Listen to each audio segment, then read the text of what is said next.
ถ้าไม่เยี่ยมเทียมเขาเท่าเทียมเท่าถ้าไม่เยี่ยมเทียมเท่ากับเขาอื่นบดีเจ้าคณะภาค7วัดพระธาตุดอยสุเทพเป็นต้นและขออำนวยพรแด่ท่านผู้ฟังท่านผู้ชมสาธุชนพุทธบริษัททั้งหลายวันนี้รายการธรรมทัศน์ของวัดพระธาตุดอยสุเทพ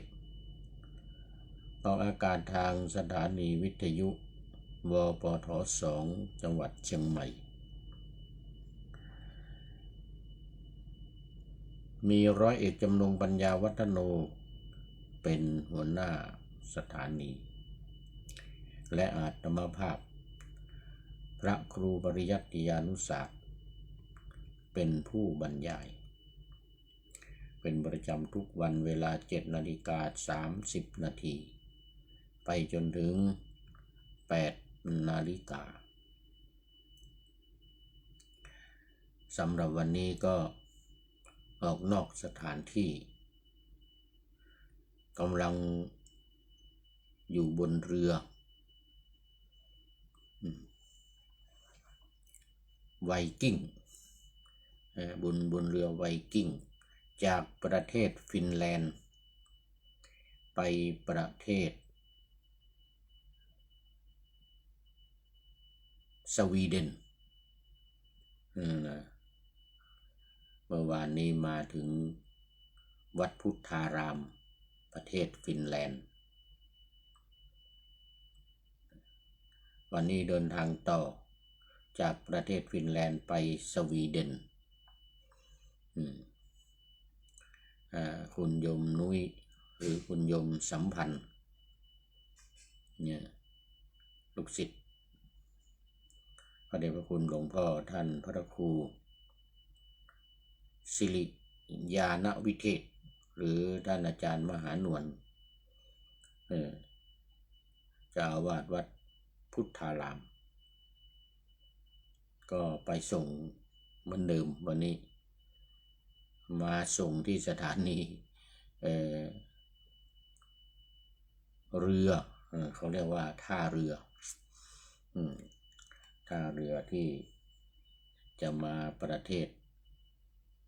สวีเดนแล้วก็ได้นำไปชมสถานที่ต่างๆในเมืองเฮลซิงกิเมืองหลวงของประเทศฟินแลนด์อยู่หลายที่โดยเฉพาะก็ที่จะขาดไม่ได้ใครมาประเทศฟินแลนด์ถ้าไม่ดูไม่ชมที่นี่นะไม่ได้เห็นที่นี่ถือว่าไม่ถึงฟินแลนด์เลยทีเดียวเขาเรียกว่าเป็นประติมากรรมท่อนเหล็กนี่นะแล้วก็มีการสลักเป็นลวดลายต่างๆแล้วก็เอาขึ้นไปติดกันไว้ห้อยย้อยเหมือนกับหินย้อยในถ้ำเหมือนกับหินย้อยในถ้ำนี่นะแต่เป็นเหล็กทาสีบรอนทาสีบรอนก็สีบรอนหรือสีคล้ายๆตะกั่วนี่นะสวยงามมากแล้วก็มีคนไปกันเยอะวันนี้นี่ก็ที่หนึ่งแล้วก็2ไปที่วัดขาวเป็นวัดแคทอลิกที่ใหญ่สวยงามมากสีขาวทาสีขาวเนี่ยแต่ว่าได้ชมข้างเดียวอีกข้างหนึ่งกำลังซ่อม อีกข้างหนึ่งกำลังซ่อมแล้วก็3ไปวัดออร์โธดอกซ์วัดของศาสนาคริสต์นิกายออร์โธดอกซ์เมื่อกี้นี่เป็นแคทอลิกเนี่ยนิกายแคทอลิกนี่ก็สวยงามใหญ่โตสูงอารามนี่แต่เป็นสีแดงนี่ไม่ใช่เอาสีแดงไปทานะแต่เป็นหินอ่อนศิลาแรงนะเขาเรียกศิลาแรงที่บ้านเราก็มีเหมือนกันอย่างที่เราไปเห็นวัดพระพุทธบาทตากผ้านะเราจะมีศิลาแรงแบบนั้นแต่ว่านี่ขึ้นไปตั้งแต่ฐานขึ้นไปจนถึงยอดเลยนะเป็นศิลาแรงทั้งหมดสวยงามมากแล้วก็บนยอดนี่ก็มีทองคำอาจจะเป็น 70K หรือ 80K ก็ไม่รู้แต่ว่าก้อนใหญ่อยู่ข้างบนยอดของเจดีย์ทุกยอดเจดีย์นะจะมันมีอยู่16 ยอดแล้วยอดกลางนี่ใหญ่ๆกว่าเพื่อนเหมือนกับโอ่งน้ำนี่นะเป็นสีทองคำสวยงามมากอันนี้นิกายออร์โธดอกซ์ของประเทศรัสเซียนี่เป็นนิกายออร์โธดอกซ์ศาสนาคริสต์นิกายออร์โธดอกซ์แล้วก็มาสร้างในฟินแลนด์สวยงามมากหมดเวลาที่ว่าหมดเวลาไม่ได้หมายถึงหมดเวลาตอนนี้นะตอนนี้ยังไม่หมดเวลามันตอนดึกในเมืองไทยก็เดี๋ยวก่อนต้องไล่ดูเนี่ย11 เที่ยง 1 2 ตี 2 46 นาทีอันนี้ FC ทั้งหลายก็กำลังหลับปุ๋ยกันไปหมดแล้วเหลือแต่ผู้พูดเนี่ยพูดให้กับผีฟังไปก่อนเนี่ยพูดให้ผีฟังไปก่อนนี่นี่ออกตอนเย็นวันนี้5 โมงเย็นก็จะไปถึงเขาเรียกว่าสวีเดนนี่นะเมืองสต็อกโฮล์มจะไปถึงสต็อกโฮล์มนี่ก็10 โมงที่นี่เมื่อกี้ว่าผิดไปที่เมืองไทยก็4 5 6 ตี 1 58 นาทีเกือบจะตี 2เกือบจะตี 2ที่คลุกคลักวันนี้ที่มาจัดดึกหน่อยถึง 2-3 ทุ่มนี่ก็เพราะว่าขึ้นเรือมาลืมเรื่องการไปเปิด Wi-Fi ของบนเรือตอนอยู่สถานีนะก็เปิด Wi-Fi ของสถานีขึ้นมาก็มาเปิดก็ปรากฏว่ามันไม่ติดไม่ออกปรากฏว่าไม่ได้เปิด Wi-Fi ที่บนเรือเป็นไปได้เหมือนกันนะไม่ได้เปิด Wi-Fi บนเรือไอ้ที่สถานีเนี่ยมันกับบนเรือเนี่ยมันคนละอันกันก็พยายามทำอยู่หลายครั้งหลายอันนะมันได้นะมันเข้าได้แต่ว่ามันบันทึกไม่ได้มันจัดไอ้เนี่ย Facebook ไลฟ์เนี่ยไม่ได้ไม่ได้ทำยังไงก็ไม่ได้นอนไปทีหนึ่งเมื่อกี้นี้ว่าจะนอนเอาแรงซะหน่อยตอนนั้นมันยังทุ่มกว่าเรือเริ่มออกจากท่ามาก็5 โมงเย็น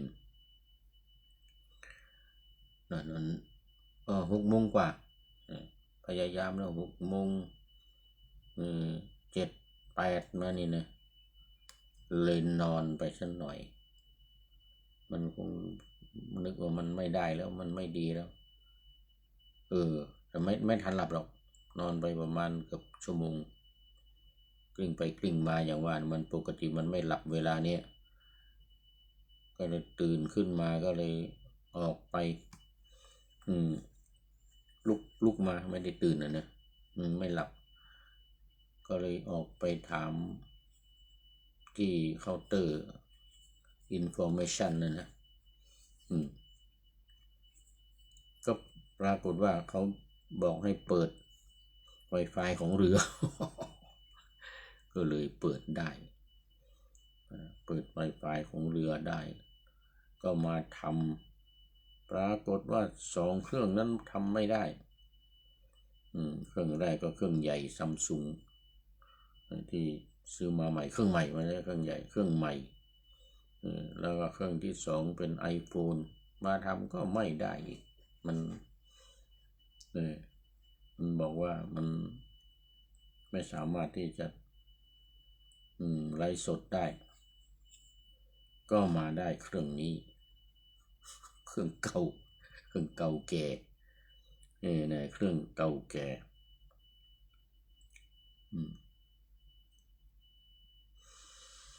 เอาละยังไงก็ตอนนี้ได้แล้วหยุดไปเป็นบางครั้งเมื่อกี้หยุดไป2 ครั้งนะมาขอให้มันเป็นรายการขึ้นมาFC ทั้งหลายไม่มีก็ไม่เป็นไรวันนี้ขึ้นหัวข้อใหม่เรื่องเครื่องผูกพันจิต5 อย่างคือเมื่อวันก่อนว่าไปอย่างหนึ่งตอนนี้ยังเหลืออีก4 อย่างก็เลยว่าวันนี้นี่จะต้องเอาให้จบมันค้างคาไม่ดี ยังพอมีเวลาอยู่เนี่ยยังพอมีเวลาอยู่โอ้เมื่อกี้นี่พูดผิดนะเนี่ยรายการนี้เป็นรายการพระไตรปิฎกลอยฟ้า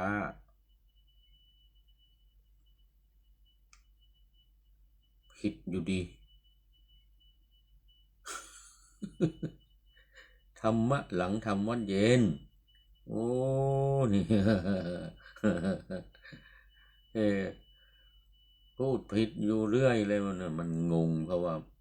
เนี่ยมัวเรื่องอินเทอร์เน็ตเนี่ยนะอินเทอร์เน็ตไม่มีนะจนพักผ่อนไปทีหนึ่งแล้วมาทำตอนนี้มันก็เลยงงพูดผิดไป2 ชื่อแล้วว่าเป็นธรรมทัศน์ไปทีหนึ่งแล้วแล้วก็มาว่าเป็นพระไตรปิฎกลอยฟ้าความจริงเป็นธรรมะหลังธรรมวัดเย็นอันนี้ต้องขออภัยท่านผู้ฟังเป็นอย่างยิ่งมันดึกมันตอนนี้มันงงงวยก็คงจะให้จบให้จบรายการนี้นะเสร็จแล้วก็จะต้องค่อยไปนี่ใหม่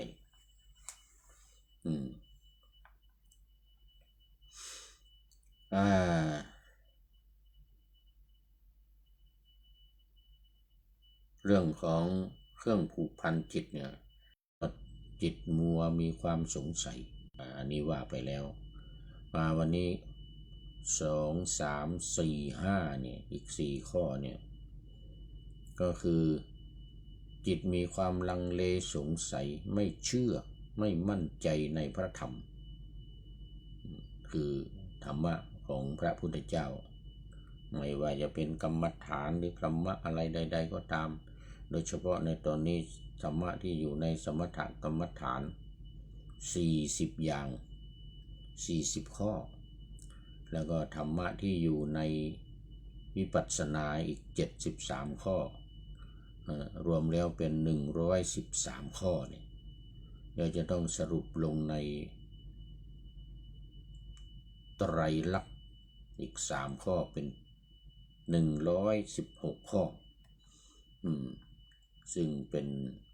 วิธีการปฏิบัติของสำนักปฏิบัติธรรมวัดพระธาตุดอยสุเทพ ไอกันหน้าเมืองทานลินประเทศเอสโตเนียทีนี้ออกมาหลายวันแล้วเนี่ย ออกมาตั้งแต่วันศุกร์ออกมาวันศุกร์วันนี้วันเสาร์อยู่ออกมาวันศุกร์วันนี้วันเสาร์แต่วันที่รายการออกนี่เป็นวันอาทิตย์นะรายการออกนี่เป็นวันอาทิตย์พรุ่งนี้ออกรายการออกวันพรุ่งนี้เป็นวันอาทิตย์นี่ก็มีความ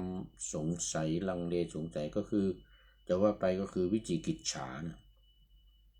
วิจิกิจฉาในข้อที่สักยทิฏฐิวิจิกิจฉาข้อที่สองนิวรณ์ข้อที่สองนั่นเองคือความลังเลสงสัยในพระธรรมเมื่อมีความไม่แน่นอนไม่มั่นใจก็จะไม่มุ่งเน้นในเรื่องของความเพียรไม่รักษาความเพียรไม่รักษาจิตไม่ประกอบเนืองไม่ประกอบเนืองนี่เป็นประการที่สองนี่เป็นประการที่สองประการที่สามมีความสงสัยไม่มั่นใจไม่ศรัทธาอย่างแน่นหนาในพระสงฆ์พระสงฆ์นี่ซึ่งหมายถึงพระอริยสงฆ์เนี่ยพระโสดาบันสกทาคามีอนาคามีหรืออรหันต์เนี่ยตัวเองยังมีจิตที่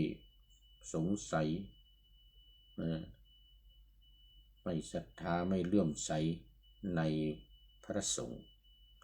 อันนี้ก็จะทำให้จิตเนี่ยพะวงงงงวยถอยหน้าถอยหลังไม่เกิดความมั่นใจในพระสงฆ์ยังมีอยู่ท่านอาจารย์กาย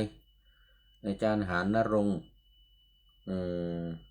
โสภณธรรมโมจากวัดพระสิงห์โยเคสาธุครับผม ยังไม่นอนเหมือนกัน ยังไม่นอนแต่ว่ายังที่ยูเคน่าจะกำลัง2 ทุ่มสาธุสาธุสาธุครับผมเหมือนกันนะครับขอบคุณมากครับตอนเช้าผมจัดรายการไปรายการหนึ่งก็ท่านอาจารย์ธีรศักดิ์เข้ามาท่านพระครูสิริสิงหกิจวิเทศท่านพระครูสิริสิงหกิจวิเทศเข้ามาจากพระสิงห์ยูเครนอันนี้ก็เห็นว่ามีกิจกรรมอะไรเนี่ยเดี๋ยวลืมไปท่านที่วัดพระสิงห์ยูเคโมทนาด้วยนะนี่ก็มาข้อที่3ต่อไปเป็นข้อที่4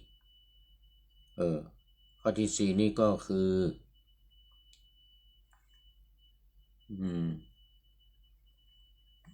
ความลังเลสงสัยในสิกขาไม่ศรัทธาไม่แน่ใจสิกขาก็คือการศึกษา3 อย่างคือศีลสมาธิและปัญญาเมื่อไม่มีความมั่นใจมีความสงสัยในศีลนี่มันจะทำให้บรรลุได้หรือเปล่าสมาธินี่มันจะทำให้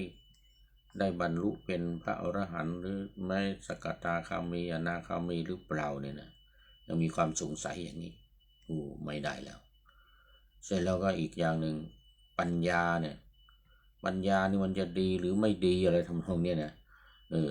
เขาเรียกว่ามีความสงสัยในศีลสมาธิปัญญาหรือเรียกสั้นๆก็ว่าในสิกขา ยาวอีกนิดหนึ่งไตรสิกขา ในไตรสิกขาเนี่ยนะ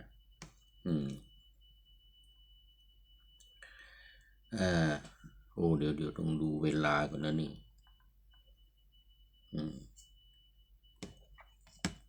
หมดเวลาแล้วหรือยังนี่โอ้ยังเหลืออีกนิดหนึ่ง เหลืออีกนิดหนึ่งนะต่อไปข้อที่5เลยดีกว่าเดี๋ยวมันจะไม่ทันเวลาเหลือเวลาอีกนิดหนึ่งข้อที่5ก็คือความลังเลสงสัยเขาเรียกวิจิกิจฉานี่นะนิวรณ์5นี่แหละเรื่องมันนะก็คือ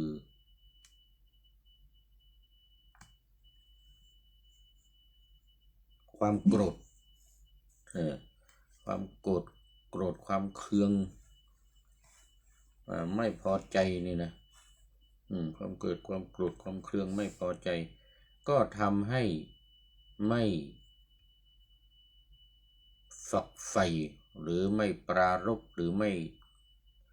มุ่งไปในการทำความเพียรในการที่จะให้บรรลุธรรมไม่ตัวนี้สำคัญมากคือวิจิกิจฉาของนิวรณ์ข้อที่2เนี่ยก็มีความลังเลสงสัยอยู่อย่างนี้มีความลังเลมีความสงสัยอยู่อย่างนี้ในข้อที่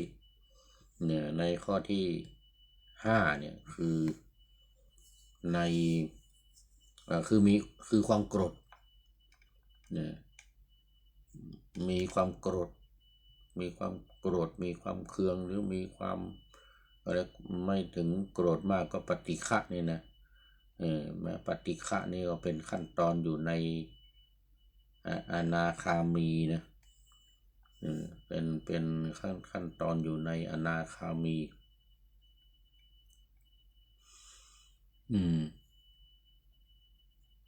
เรียกว่ามันจะมีอยู่2อย่างนะอนาคามีก็คือกามราคะและปฏิฆะนี่ก็คือความเคืองขุ่นเคืองรำคาญในใจมาจากความโกรธนั่นเองแต่ว่าความโกรธมันเบาบางลงความโกรธเบาบางลงก็เหลือเป็นความขุ่นเคืองเนี่ยก็ไม่ได้เหมือนกันเมื่อมีความขุ่นเคืองในใจก็ไม่สามารถที่จะบรรลุธรรมได้คือจะไม่มีความเพียรไม่มีความพยายาม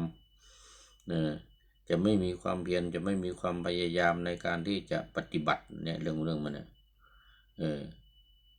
ไม่เพียรไม่ปฏิบัติไม่อยากทำเมื่อไม่อยากทำไม่มีความเพียรไม่มีความพยายามก็แน่นอนแน่นอนย่อมจะไม่ประสบความสำเร็จเขาจะประสบความสำเร็จได้ยังไงเพราะว่าไม่ทำในเรื่องมันไม่ทำความเพียรไม่เพราะจิตใจมันไม่ศรัทธาไม่เลื่อมใสนะในพระพุทธพระธรรมพระสงฆ์แล้วก็ในสิกขา3อย่างที่ว่าเนี่ยเสร็จแล้วสุดท้ายนี่ก็มีความโกรธอีกมีความโกรธมีความเคืองทั้ง5อย่างนี้ถือว่าเป็นตะปูตรึงใจหรือตรึงจิตของโยคีผู้ปฏิบัติของภิกษุในพระพุทธศาสนาก็จะไม่สามารถในการที่จะบรรลุธรรมได้ไม่สามารถที่จะบรรลุธรรมได้เอาแล้ววันนี้สุดท้ายท่านอาจารย์กายอาจารย์หานรงค์โสภณธรรมโมนี่จากวัดพระสิงห์UKเป็นท่านสุดท้ายเข้ามาในวันนี้เป็นท่านสุดท้ายเข้าสู่เส้นชัยของรายการขอโมทนาขอบคุณเป็นอย่างยิ่งขออำลาพรากจากผู้ชมฟังที่เดินยืนนั่งนอนฟังทั้งหลายขอให้มีความสุขใจและกายสดชื่นสบายไปตลอดกาลนำเอาธรรมะไปปฏิบัติเพื่อให้กำจัดทุกข์ใหญ่ภัยพานพ้นเกิดตายในวัฏสงสาร บรรลุนิพพานทุกท่านกันเทินขอเจริญพร